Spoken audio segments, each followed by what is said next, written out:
Hello, everyone. Happy Wednesday. It's Big News Wednesday on the Damage Report, and I'm Jessica Burbank filling in for John Itarola here with Jayar Jackson. How are we doing, Jayar? What's going on, Jessica? It's almost like we were just here like 5 minutes ago. Not only yesterday on the watch list, but we tried it already once this morning. We're gonna get it this time, though. It's Big News Wednesday, though, so there's always something to talk about. I love it. We have a lot to get into today. Are you ready to get into this first story, Jayar? Absolutely, absolutely. Let's make it happen. All right, let's watch this.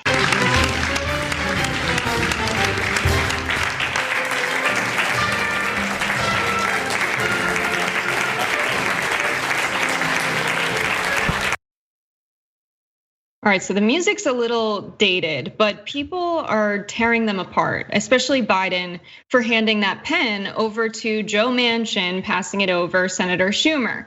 But the Inflation Reduction Act passed. This is big news, and a lot of people are trying to make sense of it, right? Is this a step forward? Is this a step back? I would say it's a step in every direction. It's the cha-cha slide, if we were to put it into words. So let's just briefly chat about what is in this bill. So according to the US Senate's description of the Inflation Reduction Act, the bill will allow Medicare to negotiate for prescription drug prices and extend the Expanded Affordable Care Act program for 3 years through 2025.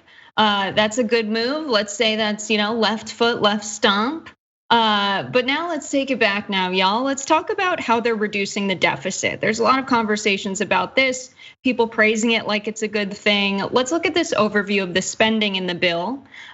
We know that the deficit originally was planned to be reduced by $300 billion. Now it's about $226 billion because cinema slashed the stock buybacks. So now 226 when you take out that $74 billion, but we shouldn't really be talking about that because reducing the deficit isn't actually necessary, especially when all of these investments have such a high return, especially when you think about renewable energy.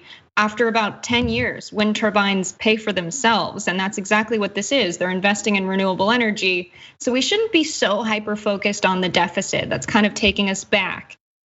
So let's look at other investments in this bill. The IRS, this is a really big one. A lot of people are talking about this. It's causing a lot of drama. But from the Congressional Research Service, they said the IRA would appropriate to the Internal Revenue Service, the IRS, and related agencies a total of $79.6 billion to remain available through the end of fiscal year 2031 to bolster taxpayer services and enforce tax code, among other purposes. So we have all of this investment with not exactly clear direction for what it's going towards, but we do have promise from the Biden administration and Janet Yellen with the Treasury that it will not go towards increasing taxes on people earning under $400,000 per year. That's very good. We're also reducing carbon emissions by 40% with this bill and the investments in renewable energy. But this is also tied to gas and oil leasing. And so I would say that's cha-cha real smooth. We're going forwards and backwards with that provision. And Sam Kalin, natural resources law professor at the University of Wyoming, said that the leasing language is one of the worst policy provisions I've seen. Renewables cannot be tied to leasing fossil fuels as normal. So this bill is all over the place. And I would say it's just like the cha-cha slide, because when the DJ puts it on, am I happy that that's the song we chose? Probably not. No, I'm not very happy about it, but it's better than the music cutting out and it being silent. This bill is better than nothing at all getting done. And it's okay to just be neutral about it, that it's better than nothing, but it's not good or bad, because now that it's not in a clear category, we can actually talk about the substance of it, what is in the bill. But I want people to remember when they look back in history and think of this as the Biden administration getting something big done or Manchin getting something big done, remember what happened 2 days before Manchin and Schumer released the draft of this bill. This was Senator Schumer's office. It was occupied by organizers who were congressional staffers. They went into his office and they dropped a banner encouraging him to keep climate negotiations open.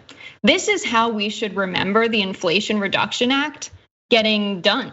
But history will try to erase every win that organizing gives us and tell you to remember, Manchin getting this pen passed over and Biden making the silly face when he passes the pen.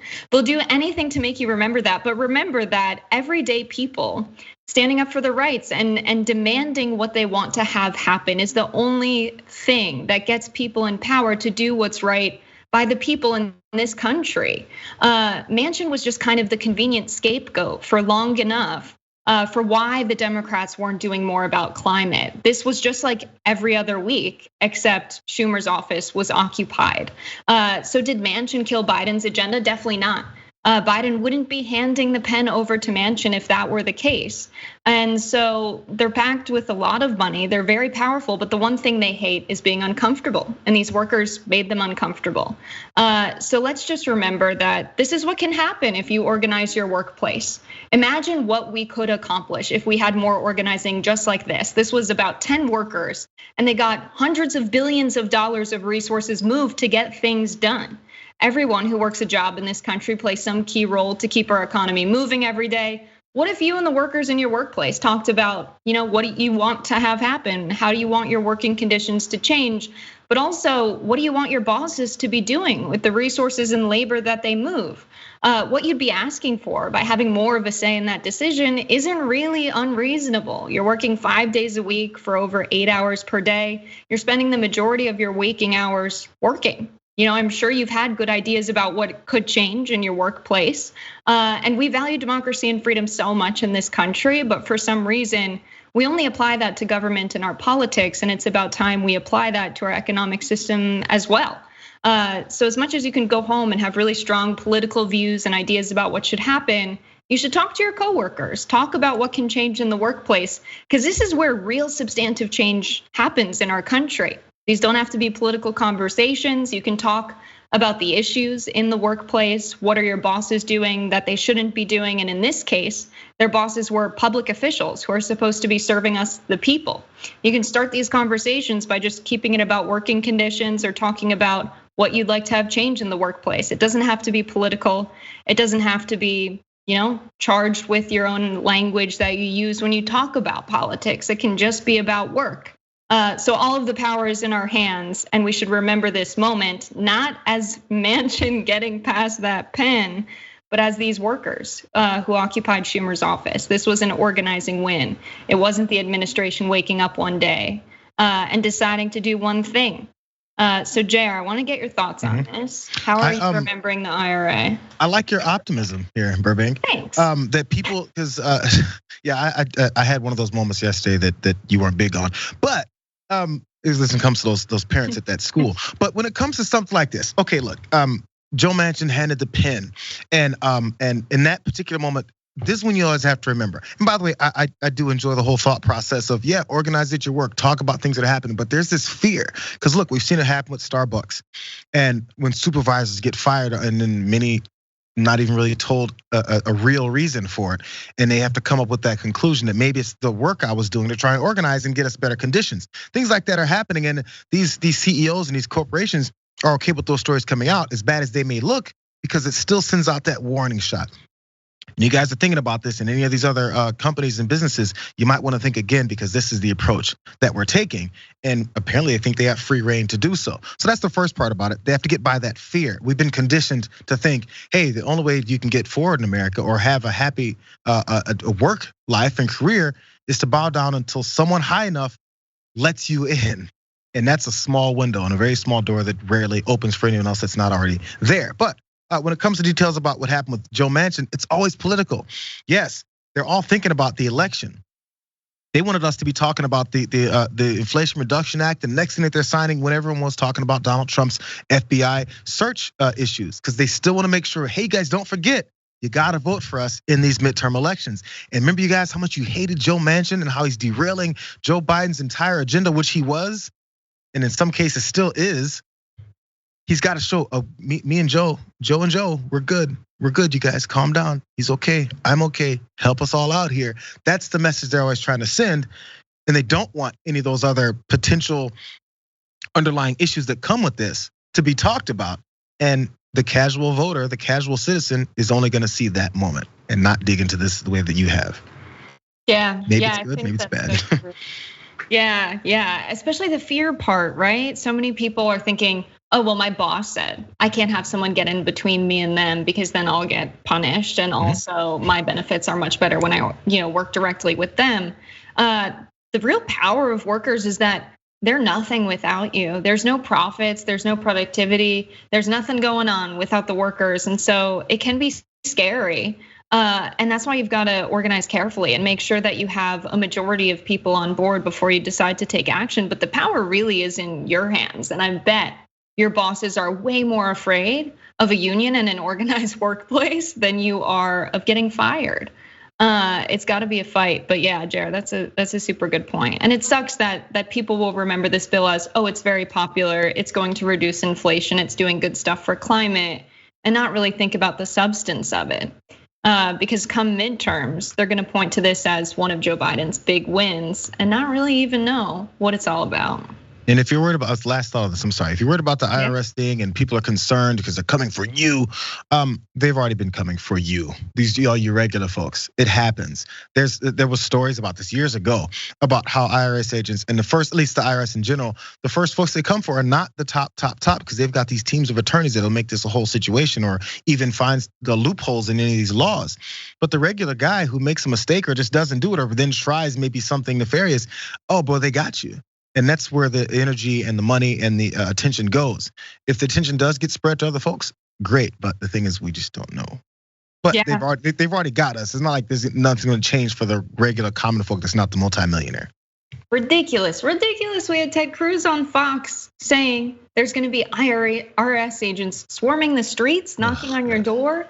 Uncle Sam's going to come with his, gun and ask you for your taxes? No, that's not what's been going on. There was ProPublica that published that huge report on how it's too expensive for the IRS to actually audit the wealthy, and that's why they're focused on lower earners. So that's why it's super important that we had Janet Yellen and Biden saying this cannot go towards raising taxes or tax enforcement on people earning $400,000. That's a very clear part of this bill. But it's pretty open-ended what's going to happen with the new IRS agents and all of that money. And as someone who studied policy in graduate school, this is a dream for me. I have so many ideas about what to do with all of that manpower in the IRS. Maybe they can toss some money your way and you can consult them on this. Yes, yeah, that'd be great. They got several billion to work with, so maybe they can spare a little. Yeah, I have some ideas. I'm full of ideas for what to do with all of that. All right, we got to take our first break. We'll be right back.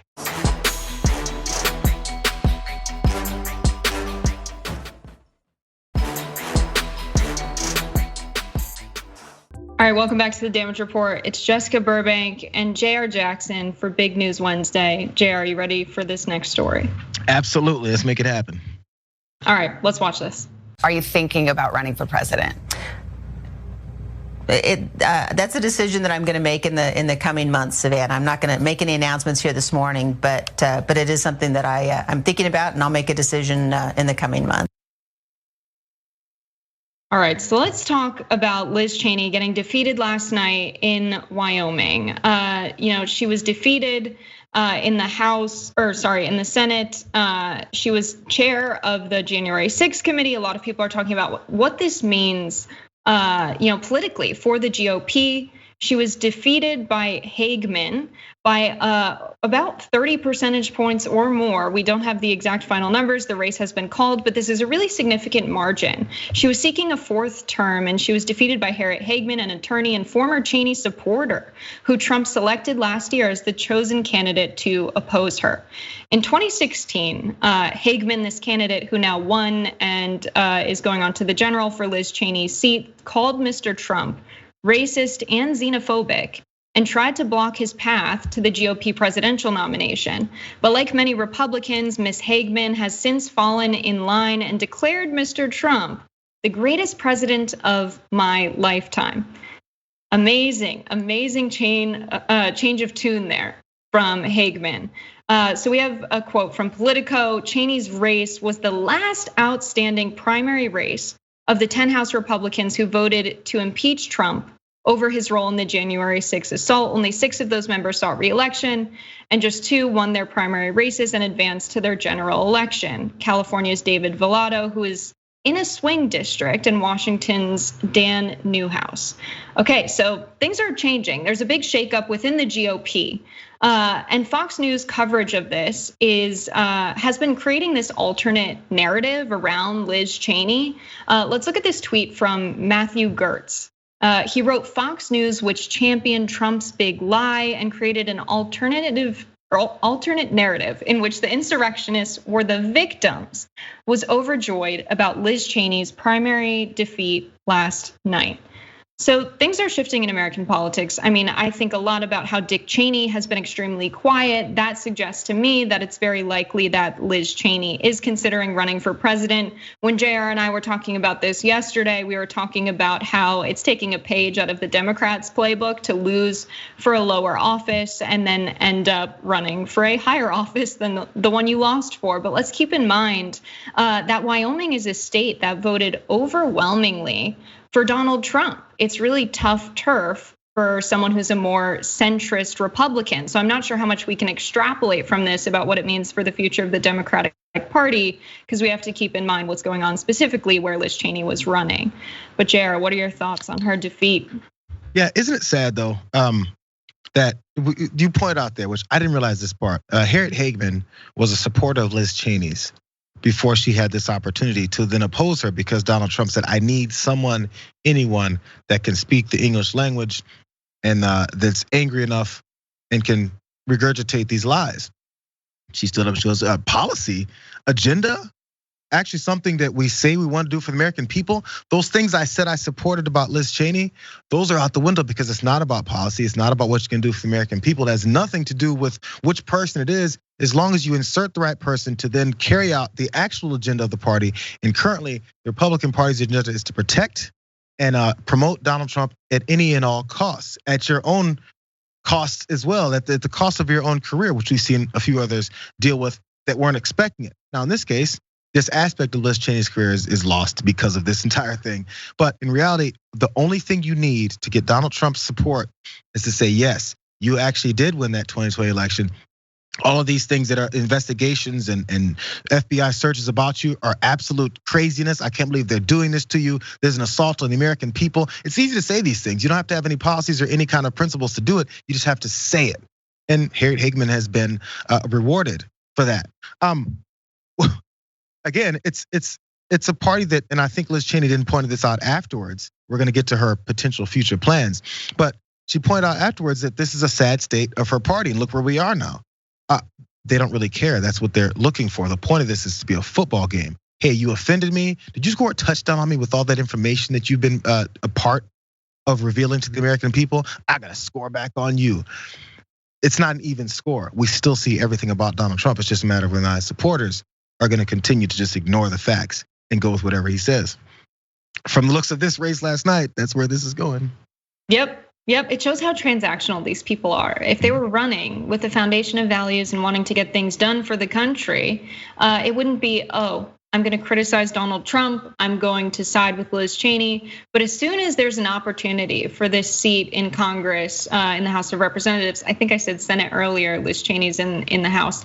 As soon as that seat's open, you're gonna go for it and completely flip-flop on where your alignments were before, just because you want political power. That's what works for you. This is not just the Republican Party, but so many people in politics right now. What we really need is more people with values. And I don't mean people with the kind of values that Liz Cheney has. I mean people who actually want to govern on behalf of the people. Let's keep in mind that Liz Cheney's voting record has been pointed out to be about 93% aligned with Donald Trump. So while she says different things, is her stance really that materially different from members of the far right in the GOP? Probably not, which makes her running for president kind of a scary prospect. I don't want to completely write off the things that Liz Cheney at least has done in this situation. She knew she was going to lose her seat because of this, because of her participation in the January 6th committee that's exposing all this. But maybe that 7% of her difference between Donald Trump and her voting record, it entails things like continuing to not allow a lawless, corrupt a former president to run roughshod over all of democracy. And the fact that that's something that gets you kicked out of the party, and then maybe only thing left for you is this presidential run.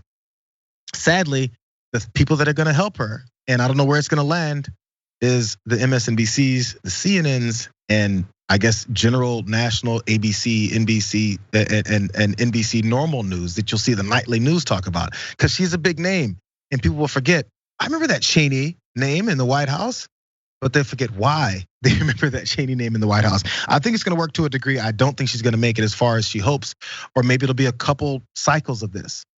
But this definitely looks like the next step for her. She kind of teased it. Let's keep it real. Yeah, absolutely. She said in her concession speech, Lincoln was defeated in elections for the Senate and House before he won the most important election of all. Okay, this is someone with huge political aspirations, but let's keep in mind a lot of people who are analysts on MSNBC and CNBC are people who had political aspirations as well. But they're super disconnected from the public. They have no idea what the people want. And so of course, let's just give them a voice in media instead. Sounds perfectly fine to me. It's par for the course for American politics. I'm trying to think of the Missouri politician. She's a Democrat. She was super establishment. She lost, and now she's on MSNBC. I've been trying to remember it all morning, and I can't even look her up because I'm trying to remember her name. But she was one of the ones who was pushing all the normal establishment policies, and people floated once she loses, she's gonna go. Claire McCaskill. Claire McCaskill. She's gonna go end up on MSNBC, and look at her on MSNBC. I don't know if that's Liz Cheney doesn't seem like that type of former politician if she goes that route. But there's always those opportunities are always lined up. Absolutely, absolutely. Now Jen Psaki taking the similar course as well, right? This was someone who was supposed to be telling the story of the Biden administration to reporters. I will never forget how she reported on the early days of the war in Ukraine when we had so many members of the press asking about a no-fly zone, her ambiguous responses. She dealt with some of it kind of well, but let's keep in mind that the role of the American media for so long has been to bolster support for US interventions abroad. So it's super concerning when you have people who are really good at towing that line and giving careful messages, then going into media. Also, not to mention what she knows about what's going on in the White House.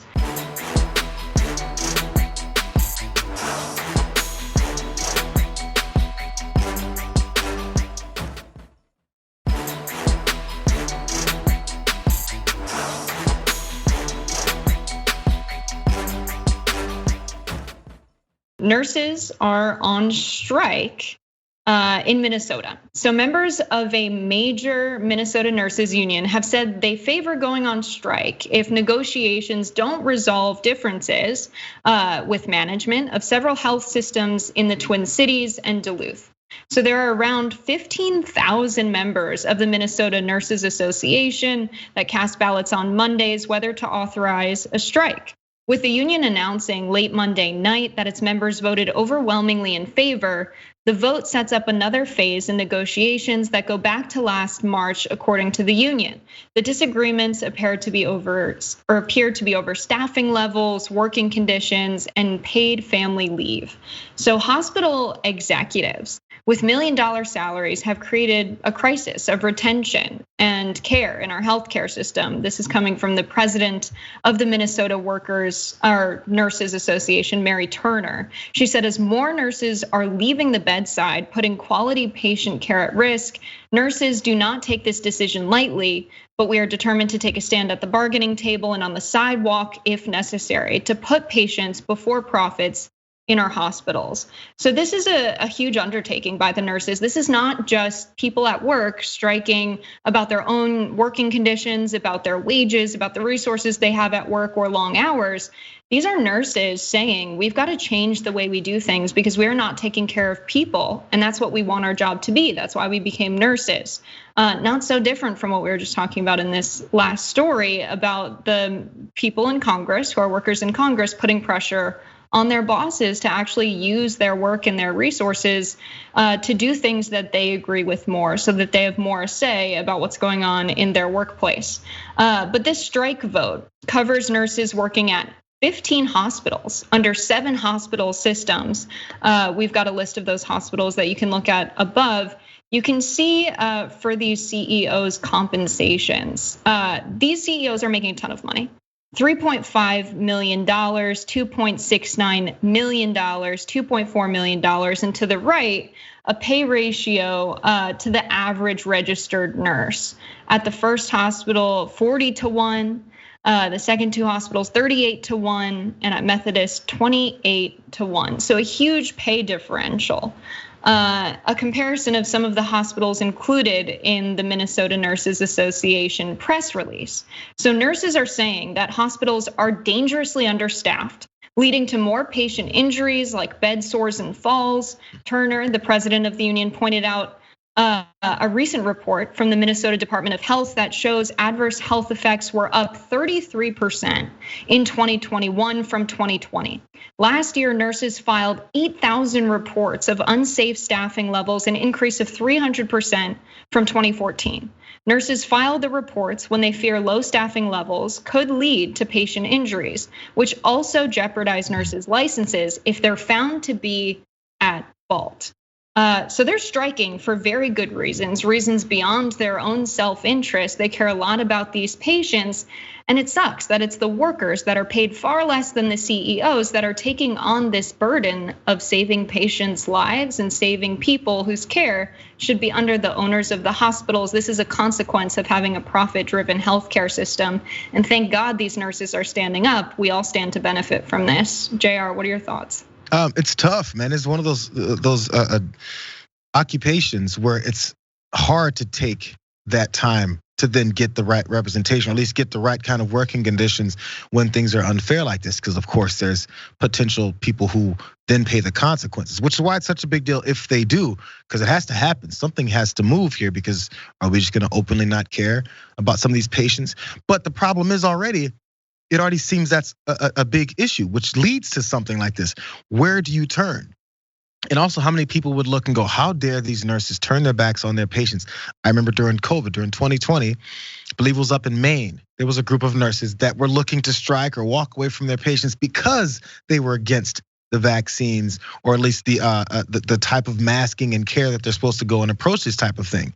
And I think that failed to a degree because they were talking about it, they were rallying it, but they didn't end up doing it. And people were against that move. So to what degree, I wonder, people are going, oh, nurses make just enough, they're fine. Oh yes, that's a CEO. He's supposed to make $3.69 million every year, while nurses are in certain conditions and maybe don't get the fair amount there, or at least have a situation where there's enough people there. And again, it goes right back on them again as far as who's accused or who's at fault when something does happen because of something that's outside of their control. And I know these strikes have happened. We talked about it earlier just now, when you want people to organize at work. And this is the scary part. Once you organize, you may get a voice, you're gonna hear what's happening, but they're gonna come at you hard, man. And then we wonder, someone says, I'm not gonna go to the hospital and deal with these nurses now. Look at they're turning on us. No, they're trying to actually give you a better situation where you can have some care. But it takes multiple deep talk to talk about this, which sadly a lot of these folks in power know people don't have time to talk about. Yeah, and it's one thing to point out all of this and say, look at what's going on, but all it takes is one trip to the hospital for people to realize that this is going on everywhere. This is not a problem unique to Minnesota.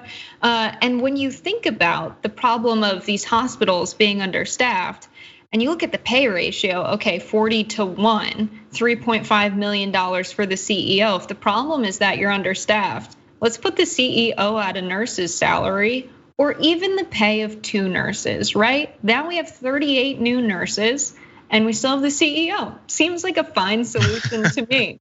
I don't know, the numbers really speak for themselves there. The problem solved. Yeah, this is really an example of something that is a trend in our country right now. So this strike vote is a part of a trend of workers striking around the country, from Starbucks workers to strippers in Los Angeles.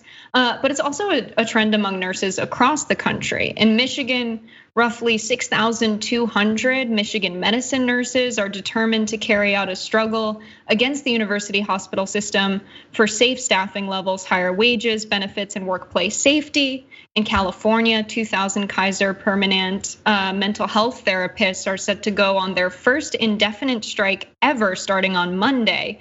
The contracts for tens of thousands of Kaiser nurses and other healthcare workers have expired or are about to. And in Buffalo, New York, the Communications Workers of America and the Service Employees International Union Local 1199 have called a one-day informational picket at 2 hospitals on Tuesday. The unions have kept 7,000 nurses on their job through contract extensions and other stalling. So this is happening across the country, and it's really important to point out that yes, workers walking off their job might inconvenience you. You might say, well, what happens if I have an emergency and I need to go to the hospital and the workers are striking? But in the long run, everyone really stands to benefit. We have data from the Department of Health and Human Services that prior to last year, the uninsured rate had consistently remained in the double digits for decades. The number of uninsured Americans began dropping after the ACA, which expanded Medicaid and offers health insurance to people who lack job-based coverage through a mix of subsidized private plans. And this was enacted in 2010. Roughly 26 million people remain without health insurance in the United States. That's the latest numbers from Health and Human Services. And right now we're still facing multiple pandemics, polio, COVID, and monkeypox. We really need strong healthcare systems right now. COVID cases, the daily average right now is still around 100,000 cases. We're still experiencing 415 deaths per day, 5,837 new admissions to hospitals for COVID. Polio also is back. It's terrifying, terrifying.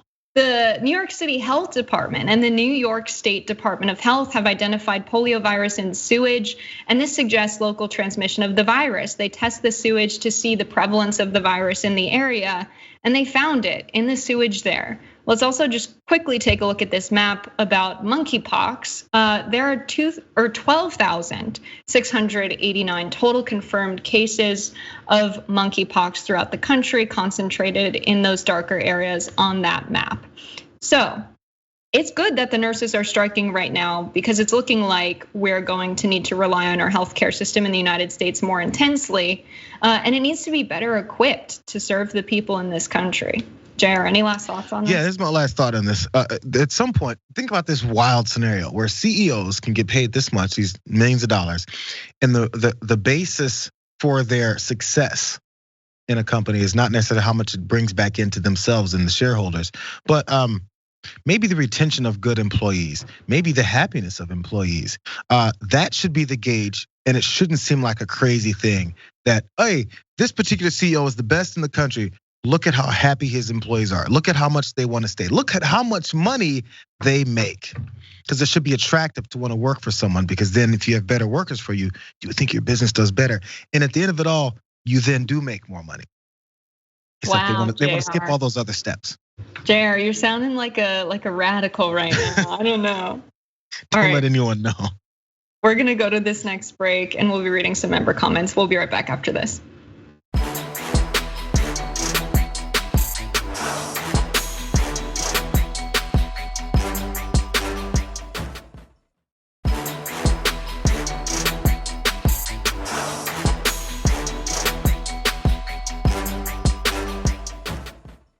All right, we're back on the damage report. We've got some interesting news again out of the race between Fetterman and Oz. Oz is again making a fool of himself. Let's watch this. It's a pleasure to meet you. Honored to meet you as well. I wanted to ask you real quickly, how many houses do you own? Well, I legitimately, I own 2 houses, but one of them we're building on. The other ones I rent. Right, and one of them is the one that you marry your wife in, correctly? Yes, actually, yeah, I'm renting that for my mother-in-law because we're building the house next to it. Oh, gotcha. That's very cool. Thank you very much. You're welcome. Once again.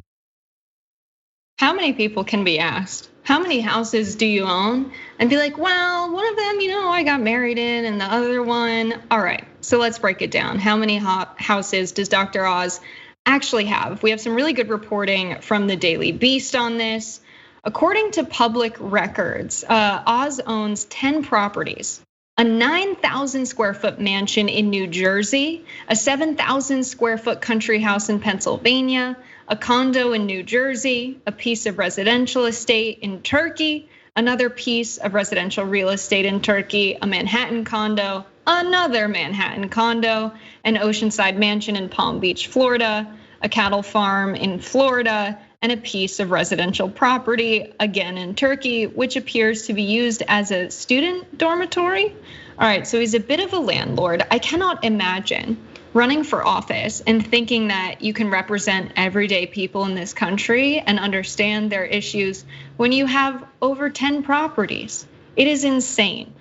More from the Daily Beast. While Dr. Oz does rent out some of these properties, he is not renting them from others. He owns them legally and legitimately, and they make up a sizable portion of his assets, which total at least $100 million.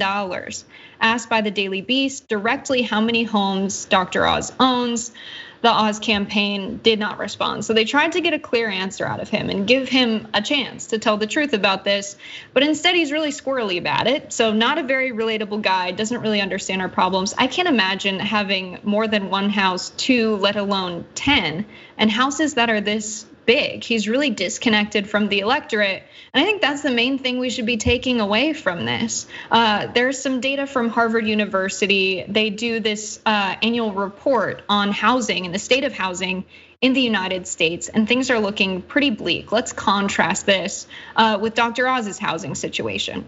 In 2020, 30% of all households had unaffordable rent or mortgage payments defined as exceeding 30% of monthly household income.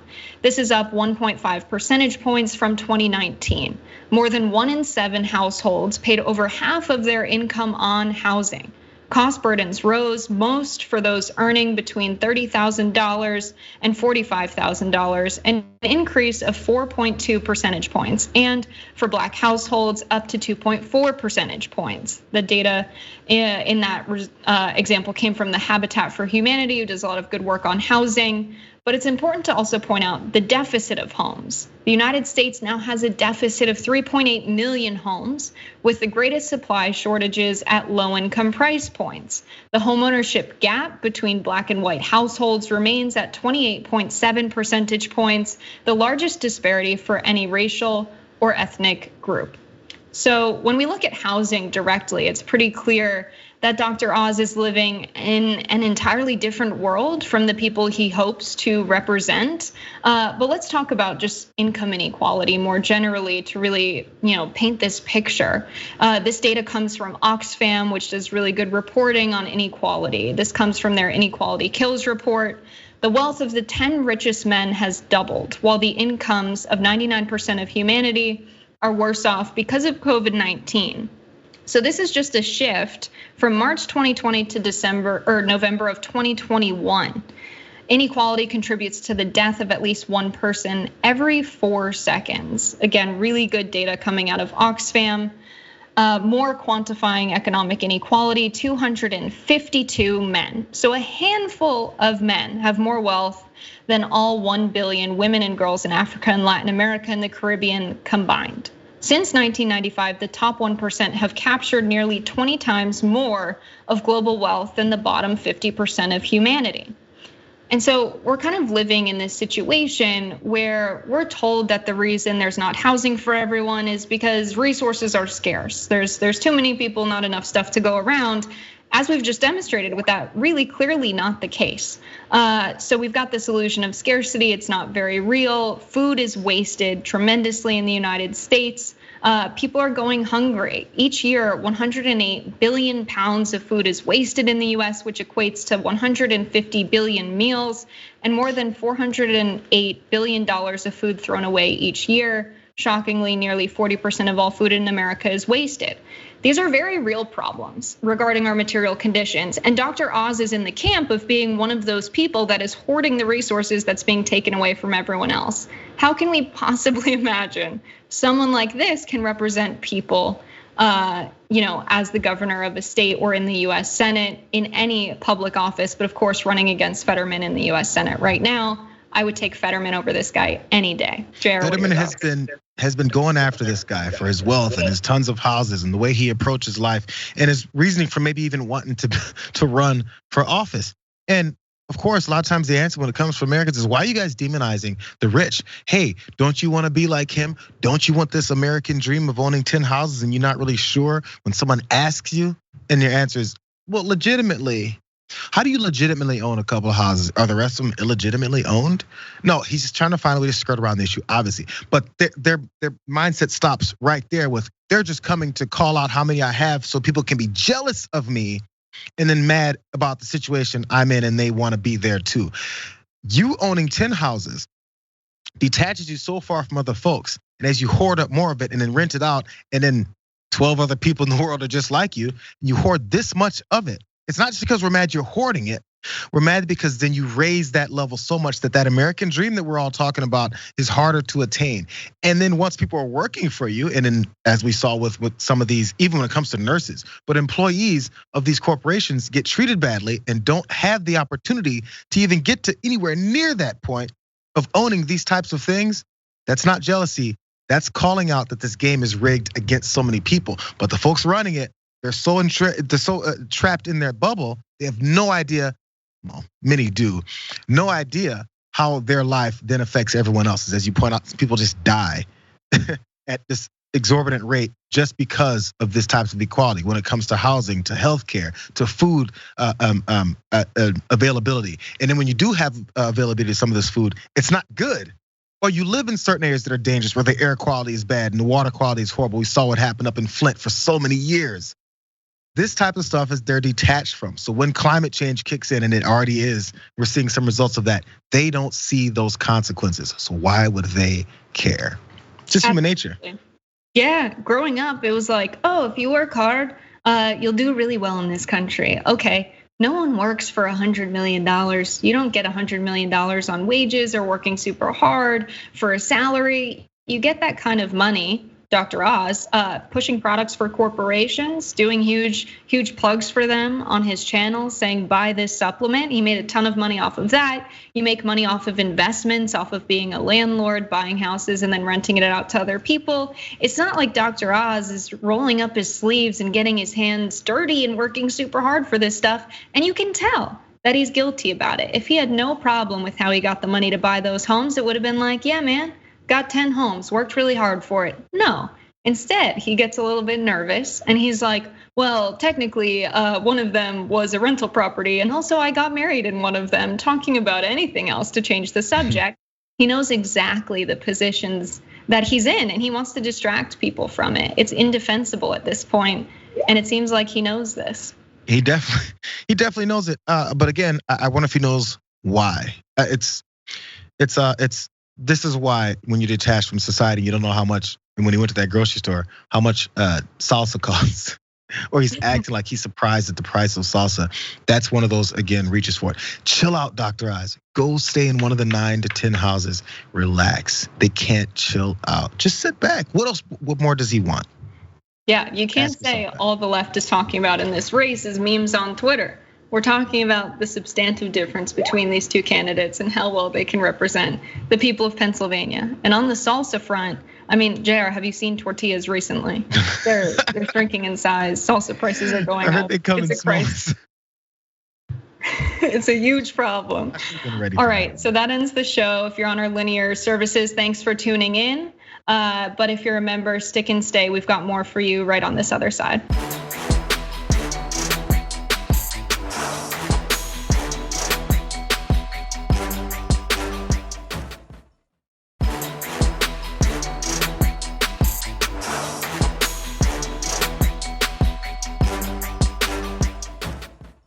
The Dragon Squad, I'm curious. I'm sorry, Jess. Sure, the Dragon Squad, I'm curious if you guys really know the details of the cha-cha slide and why that was a good analogy. Yeah, did everyone understand the cha-cha slide? They gotta let me know because I didn't think they did, but maybe. That's too bad. All right, so I have a quick announcement. We have Unbossed with Nina Turner coming up on October 17th on TYT. What Senator Turner is going to do is expose corrupt forces that keep power from the people and talk about what we can do to fix that corruption. So tune in daily starting October 17th. But in the meantime, make sure you are subscribed. You can subscribe with the short link that is on the screen. It's really important to make sure that the show ends up having a strong start. So we're really excited to have Cannot wait. on the network. So awesome. I'm really excited. Jayar, Watch List has some competition with Senator Nina Turner coming on the show. I'm gonna go ahead and squash all of it because she's coming on the show before she does start up her new show. We're gonna discuss it all and make sure that the most popular person now is not gonna take off maybe I'll grab a bit of her coattails and take off with her. We'll make sure that it works out. Good. Love Nina Turner. Yes, I'm so excited. I haven't seen her since Iowa. All right, we have some other announcements. Watch List, JR's here with us. Make sure you're watching the Watch List. Join JR live weekdays, 12 Eastern time, 9 a.m. Pacific. YouTube.com/watchlist TYT. Sophie's grabbing some member comments. We're gonna get to those, but a couple more announcements in the meantime. Go to aspiration.com/TYT. Open an account to make an impact and decrease your carbon footprint, and then keep track of your progress using the Aspiration app.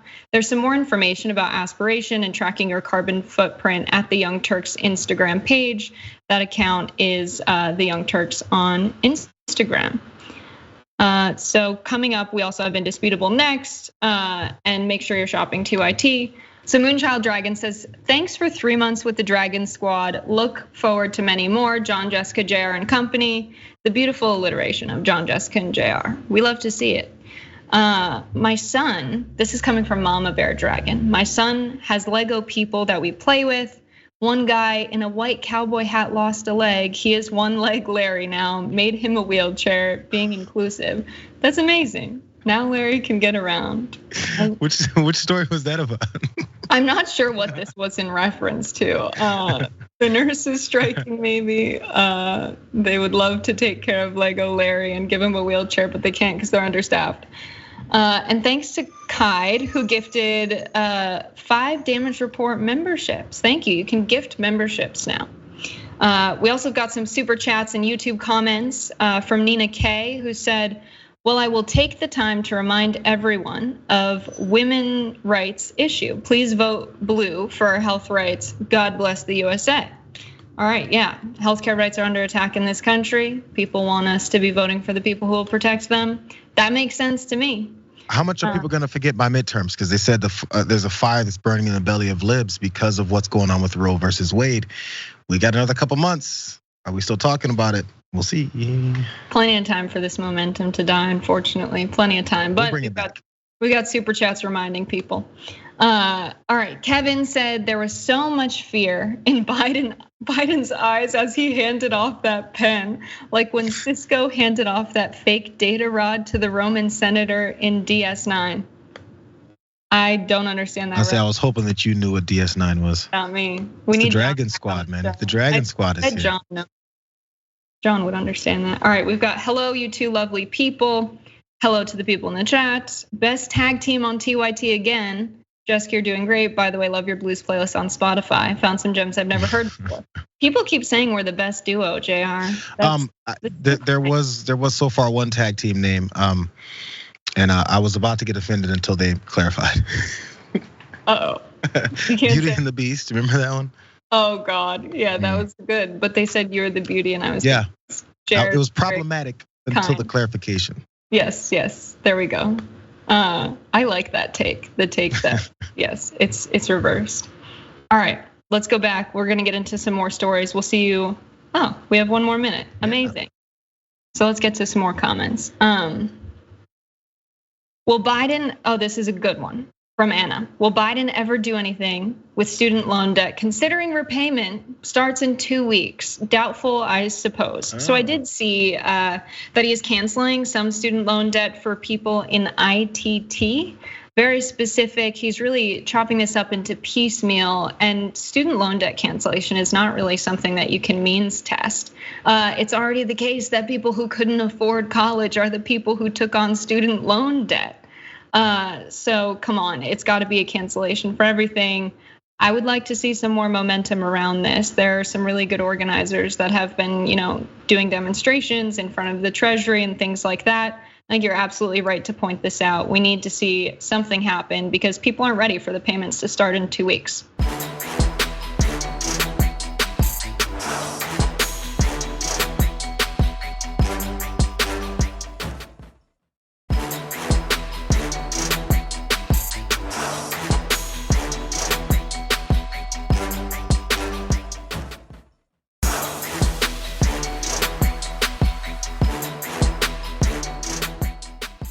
Thanks for listening to the full episode of The Damage Report. Support our work, listen ad-free, access members-only bonus content, and more by subscribing to Apple Podcasts at apple.co/TYT. I'm your host, John Adarola. I'll see you soon.